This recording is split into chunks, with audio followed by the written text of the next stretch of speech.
ಓಂ ಶ್ರೀ ಸಾಯಿರಾಮ್. ಭಾಗವತ ವಾಹಿನಿ ಅಧ್ಯಾಯ 23. ಶಾಪಗ್ರಸ್ತ ಪರೀಕ್ಷಿತ್.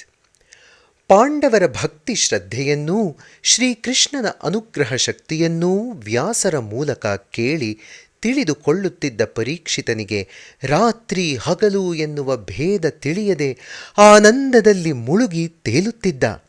ಇಷ್ಟರಲ್ಲಿ ಪಕ್ಷಿಗಳ ಕಿಲಿಕಿಲಿ ಶಬ್ದವೂ ಸುಪ್ರಭಾತವೂ ದೇವಸ್ಥಾನದ ಗಂಟೆ ಶಬ್ದವೂ ಕೇಳಿಸಿತು. ಬೆಳಗಾಯಿತೆಂದು ತಿಳಿದು ವ್ಯಾಸರು, ಮಗು, ನಾನಿನ್ನೂ ಹೋಗಿ ಬರುತ್ತೇನೆ ಎಂದು ಪರೀಕ್ಷಿತನನ್ನು ಆಶೀರ್ವದಿಸಿ ಕಮಂಡಲವನ್ನು ಕೈಯಲ್ಲಿ ಹಿಡಿದು ಹೊರಟರು.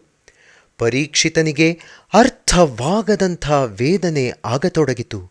ಅಯ್ಯೋ, ಆಗಲೇ ಬೆಳಕಾಗಿ ಹೋಯಿತೇ, ನನ್ನ ತಾತಂದಿರ ಮಹತ್ತರವಾದ ಭಕ್ತಿ ಶಕ್ತಿಗಳನ್ನು ಪೂರ್ತಿಯಾಗಿ ಕೇಳಲಾಗಲಿಲ್ಲವಲ್ಲ ಎಂದು ವ್ಯಥೆಪಟ್ಟ.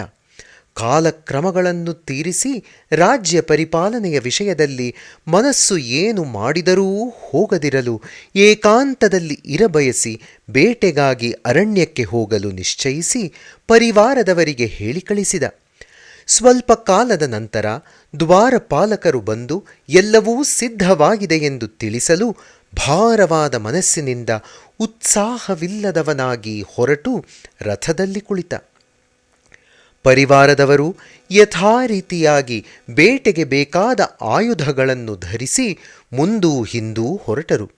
ಇಷ್ಟರಲ್ಲಿ ರಾಜನಿಗೆ ಏನು ಅನಿಸಿತೋ ಏನೋ, ಇಷ್ಟು ಮಂದಿ ಪರಿವಾರದವರು ಬರುವ ಅಗತ್ಯವಿಲ್ಲವೆಂದು ಹೇಳಿ ಕೆಲವರು ಹಿಂದಕ್ಕೆ ಹೋಗುವಂತೆ ಆಜ್ಞಾಪಿಸಿದ. ಕೆಲವರನ್ನು ಮಾತ್ರ ಹಿಂದಿಟ್ಟುಕೊಂಡು ಅರಣ್ಯವನ್ನು ಪ್ರವೇಶಿಸಿದ. ಅರಣ್ಯದಲ್ಲಿ ಹೋಗುತ್ತಿರುವಾಗ ಕೆಲವು ಅಡವಿ ಮೃಗಗಳು ಗುಂಪು ಗುಂಪಾಗಿ ಎದುರಾದವು. ಅವುಗಳನ್ನು ನೋಡುತ್ತಿದ್ದಂತೆಯೇ ರಾಜನಿಗೆ ಉತ್ಸಾಹ ಬಂದು ರಥದಿಂದ ಇಳಿದು ಬಾಣ ಹೂಡಿ ಕಾಲ್ನಡಿಗೆಯಲ್ಲೇ ಅವುಗಳ ಬೇಟೆಯಾಡಲಾರಂಭಿಸಿದ. ಆ ಅಡವಿ ಮೃಗಗಳು ಚೆಲ್ಲಾಪಿಲ್ಲಿಯಾದವು.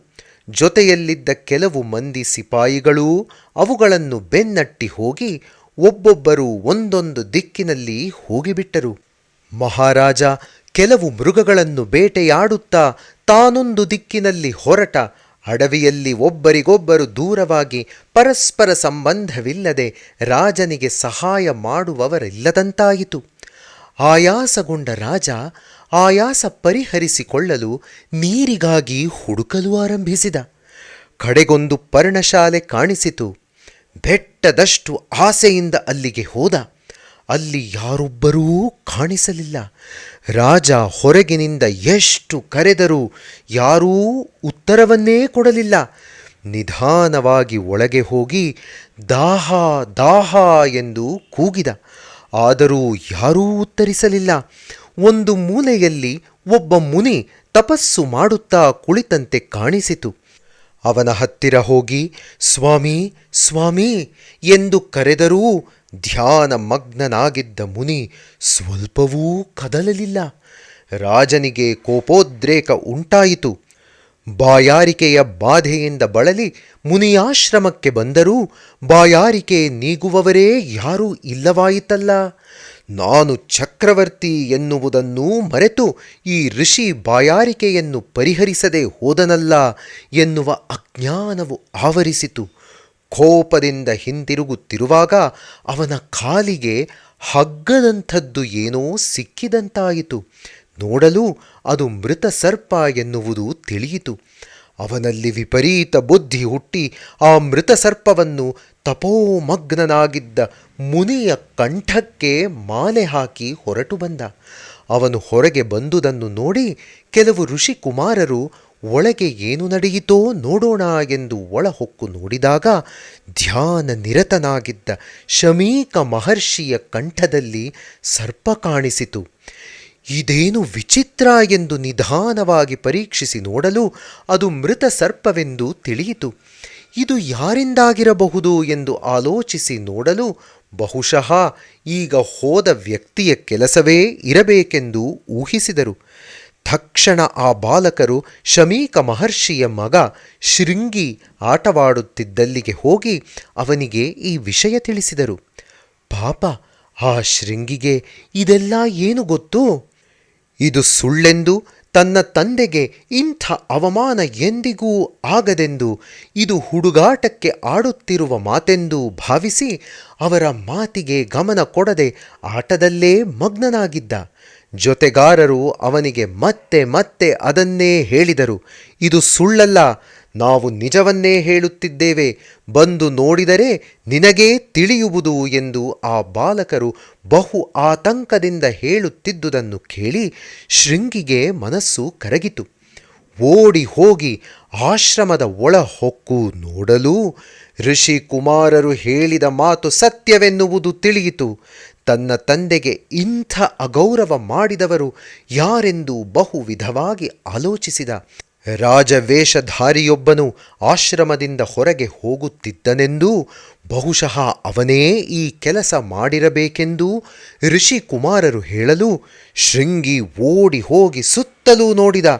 ಸ್ವಲ್ಪ ದೂರದಲ್ಲಿ ತೂರಾಡುತ್ತಾ ನಡೆದು ಹೋಗುತ್ತಿದ್ದ ಒಬ್ಬ ರಾಜರೂಪಧಾರಿಯಾದವನನ್ನು ನೋಡಿ ಕ್ರೋಧಾವೇಶದಿಂದ ತನ್ನ ತಂದೆಗೆ ಇಂಥ ಅವಮಾನ ಮಾಡಿದನಲ್ಲ ಎನ್ನುವ ದುಃಖದಿಂದ ನೀರು ತೆಗೆದುಕೊಂಡು ಅವನತ್ತ ಎರಚುತ್ತಾ, ನನ್ನ ತಂದೆಯ ಕಂಠದಲ್ಲಿ ಮೃತ ಸರ್ಪವನ್ನು ಹಾಕಿದ ವ್ಯಕ್ತಿ ಇನ್ನು 7 ದಿನಗಳಲ್ಲಿ ಸರ್ಪ ಕಡಿದು ಪ್ರಾಣ ಬಿಡಲಿ ಎಂದು ಶಪಿಸಿದ.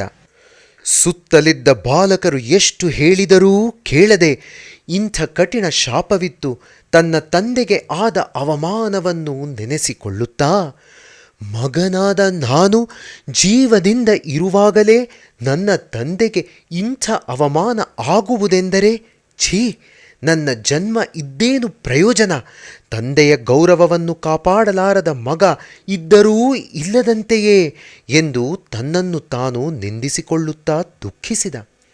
ಋಷಿ ಕುಮಾರರು ಅವನನ್ನು ಸಮಾಧಾನಪಡಿಸುತ್ತಾ ಮುನಿಯ ಕೊರಳಿಗೆ ಹಾವನ್ನು ಹಾಕಿದವನನ್ನು ತಾವೂ ದೂಷಿಸುತ್ತಾ ಒಬ್ಬರಿಗೊಬ್ಬರು ಸಮಾಧಾನ ಹೇಳುತ್ತಿರುವಷ್ಟರಲ್ಲಿ ಶಮೀಕ ಮಹರ್ಷಿ ತನ್ನ ದೀಕ್ಷೆಯಿಂದ ಜಾಗೃತ ಪ್ರಪಂಚಕ್ಕೆ ಬಂದು ಕಣ್ಣು ತೆರೆದ. ಕೊರಳಿನಲ್ಲಿದ್ದ ಸತ್ತ ಹಾವನ್ನು ತೆಗೆದು ಪಕ್ಕದಲ್ಲಿ ಹಾಕಿ ಎದುರಿಗೆ ಒಂದು ಮೂಲೆಯಲ್ಲಿ ಕುಳಿತು ದುಃಖಿಸುತ್ತಿದ್ದ ಬಾಲಕರನ್ನು ನೋಡಿ ಹತ್ತಿರ ಕರೆದು, ಏಕೆ ದುಃಖಿಸುತ್ತಿದ್ದೀರಿ ಎಂದು ಕೇಳಿದ. ಅವರು ನಡೆದುದನ್ನೆಲ್ಲ ಹೇಳಿದರು. ಶಮೀಕ ಮಹರ್ಷಿ ಮುಗುಳ್ನಕ್ಕು, ಪಾಪ, ಯಾರೋ ತಿಳಿಯದೆ ಮಾಡಿದ ಈ ಸಣ್ಣ ಕಾರ್ಯಕ್ಕೆ ನೀವಿಷ್ಟು ದುಃಖಿಸುವುದು ಅಜ್ಞಾನ. ನನಗೆ ಮಾನಾಪಮಾನಗಳ ಸಂಬಂಧವಿಲ್ಲ. ಇಂಥ ಮಾನಾಪಮಾನಗಳಿಗೆ ಮನಸೋಲದಿರುವುದೇ ನಿಜವಾದ ಆತ್ಮತತ್ವ. ಯಾರೋ ತಿಳಿಯದವರು ಈ ಕೆಲಸ ಮಾಡಿದ್ದಾರೆ.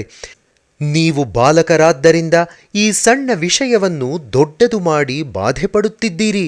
ಎದ್ದೇಳಿ, ಹೋಗಿ ಆಟವಾಡಿ ಎನ್ನುತ್ತಾ ಮಗನಾದ ಶೃಂಗಿಯನ್ನು ಕರೆದು ತೊಡೆಯ ಮೇಲೆ ಕೂರಿಸಿಕೊಂಡು ತಲೆ ಸವರಿದ.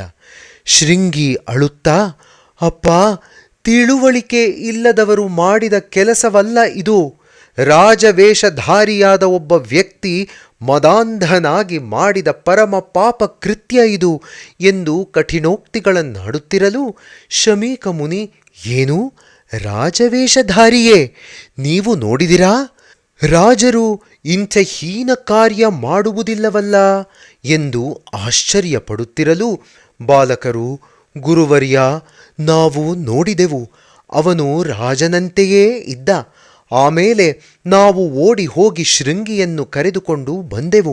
ಶೃಂಗಿ ನಿಮ್ಮ ಕಂಠದಲ್ಲಿದ್ದ ಮೃತ ಸರ್ಪವನ್ನು ನೋಡಿ ದಿಗ್ಭ್ರಾಂತನಾಗಿ ಎಷ್ಟು ಸಮಾಧಾನ ಹೇಳಿದರೂ ಕೇಳದೆ ಗಂಗಾಜಲವನ್ನು ಮಂತ್ರಿಸಿ ಆ ವ್ಯಕ್ತಿಯ ಮೇಲೆ ಎರಚುತ್ತಾ, ಇಂದಿಗೆ 7ನೇ ದಿನ ಸರ್ಪವನ್ನು ಹಾಕಿದ ವ್ಯಕ್ತಿ ಸರ್ಪ ಕಡಿದು ಸಾಯಲಿ ಎಂದು ಶಪಿಸಿದ ಎಂದರು. ಶಮೀಕ ಮಹರ್ಷಿ ಆಶ್ಚರ್ಯಚಕಿತನಾಗಿ ತೊಡೆಯ ಮೇಲಿದ್ದ ಮಗನನ್ನು ಕೆಳಗಿಳಿಸಿ, ಏನು, ಶಾಪ ಕೊಟ್ಟೆಯಾ? ಅಯ್ಯೋ, ಇಂಥ ಸಣ್ಣ ಅಪರಾಧಕ್ಕೆ ಇಂಥ ಬೆಟ್ಟದಂಥ ಶಾಪ ಕೊಡುವುದು ಋಷಿ ಕುಮಾರನಾದ ನಿನಗೆ ಅಕ್ಷಮ್ಯ ಅಪರಾಧ. ನೀನು ಇಷ್ಟು ಸಣ್ಣ ಅಪರಾಧವನ್ನು ಸಹಿಸಲಾರದ ಬಲಹೀನ ಋಷಿಕುಮಾರನಾದದ್ದು ಇಡೀ ಋಷಿಕುಮಾರ ಲೋಕಕ್ಕೆ ಅಪರಾಧವಲ್ಲವೇ? ಇಂಥ ನೀನು ನನ್ನ ಮಗನೆಂದು ಹೇಳಿಕೊಳ್ಳುವುದೇ ನಾಚಿಕೆಯಾಗುವುದಲ್ಲ. ಅಯ್ಯೋ, ಬಾಲಕರ ಬುದ್ಧಿಗೇಡಿತನ ಮುನಿ ಜಾತಿಗೇ ಅಪಕೀರ್ತಿ ತಂದಿತಲ್ಲ. ಛೀ ಛೀ, ನಿನ್ನ ಮುಖವನ್ನು ನೋಡಕೂಡದು. ಪ್ರಜೆಗಳನ್ನು ಶಿಕ್ಷಿಸುವ ಅಧಿಕಾರ ರಾಜನದ್ದೇ ವಿನಾ ಮುನಿಗಳದ್ದಲ್ಲ. ಪ್ರಜೆಗಳನ್ನು ಶಪಿಸುವ ಮುನಿ ಮುನಿಯಲ್ಲ. ಸರ್ವಲೋಕ ರಕ್ಷಕನಾದ ಸರ್ವೇಶ್ವರನ ಸಾನ್ನಿಧ್ಯವನ್ನು ಸೇರಬಯಸಿ ಸರ್ವಸಂಗ ಪರಿತ್ಯಾಗಿಗಳಾಗಿ ಕಾನನದಲ್ಲಿದ್ದು ಕಂದಮೂಲಾದಿಗಳನ್ನು ತಿನ್ನುತ್ತಾ ಕಾಯವನ್ನು ತ್ಯಜಿಸುವ ಮುನಿಗಳಿಗೆ ಇಂಥ ಕಠಿಣ ಭಾವನೆಗಳು ಬರುವುದು ಕಲಿಕಾಲ ಪ್ರವೇಶಿಸಿರುವುದರಿಂದಲೇ. ಅಯ್ಯೋ, ಎಂಥ ಪಾಪ ಕಟ್ಟಿಕೊಂಡೆ ಎಂದು ಚಿಂತಾಕ್ರಾಂತನಾಗಿ ಕುಮಾರನನ್ನು ನಿಂದಿಸಿದ. ಜೈ ಸಾಯಿರಾಮ್.